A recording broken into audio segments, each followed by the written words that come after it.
Bonjour, bienvenue à tous sur Évanence littéraire, une page sur Facebook depuis 2017, mais également un site internet depuis début mars 2024.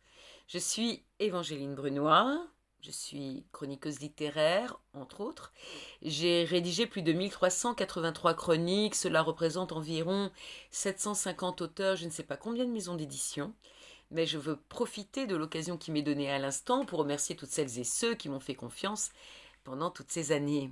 Je vais vous lire une chronique littéraire que j'ai rédigée le 22 août 2024, jour de sa parution, sur La cavale du babouin de Denis Langlois, paru aux éditions La Déviation, 176 pages.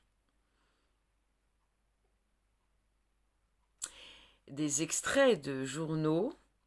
La traque du babouin est ouverte en Essonne, Le Figaro. Safari au babouin en Essonne, Libération.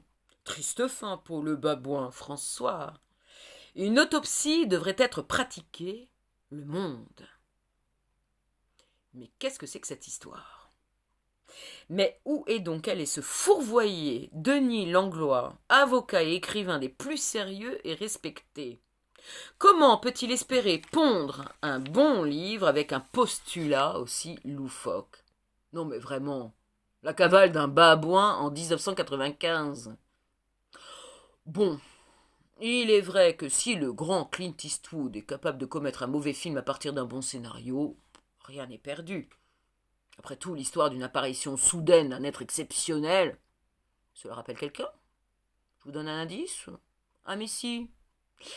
En vérité, je vous le dis, l'auteur ne s'est pas tant perdu en se décidant enfin, après 24 ans d'attente, à coucher sur le papier le récit de la fuite éperdue de ce babouin venu d'on ne sait où, apparu dans un jardin le 31 juillet 1995 à Lardy, situé 40 km au sud-ouest de Paris en Essonne.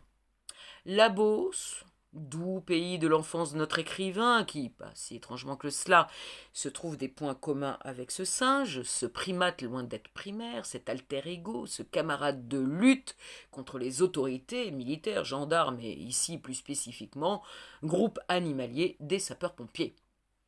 Ainsi, pour enfin raconter la cavalcade d'est en ouest du département de notre babouin, Denis Langlois décide de s'adresser aux disparus, de le tutoyer, évidemment.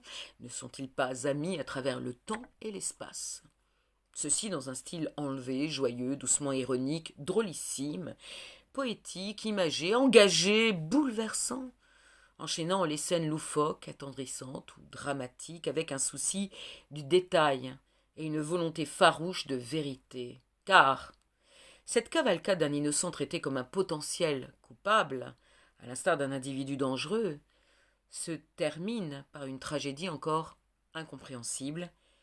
L'abattage pur et simple à Monerville, le 31 août 1995, de notre héros malgré lui.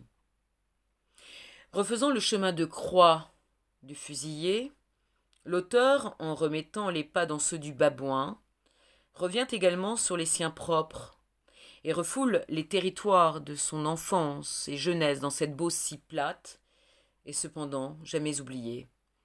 En cet hiver de la vie, il se sent lié à cet animal au destin tragique qui, comme un kangourou en juillet 1998 ou un python royal en juillet 2000, a soudain éprouvé le besoin de s'échapper.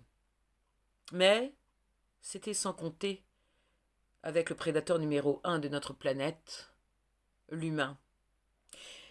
Sous la légèreté du ton, l'humour de façade, la formule réjouissante, par pudeur certainement ou pour contrer une émotivité paralysante, l'on sent le désarroi et l'incompréhension de Denis Langlois face à la bêtise et la violence de ses congénères. Honte à eux. La mort d'un animal n'est pas secondaire, non. Elle mérite un livre. Et quel livre? Il la rend souvent bienfaisant par son propos et sa verve, nécessaire quoi qu'il en soit.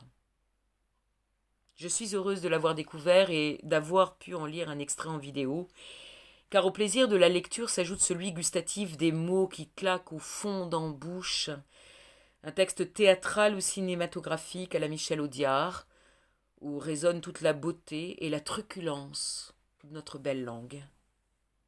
Merci à l'auteur pour cet ouvrage insolite, trésor précieux pour ma bibliothèque.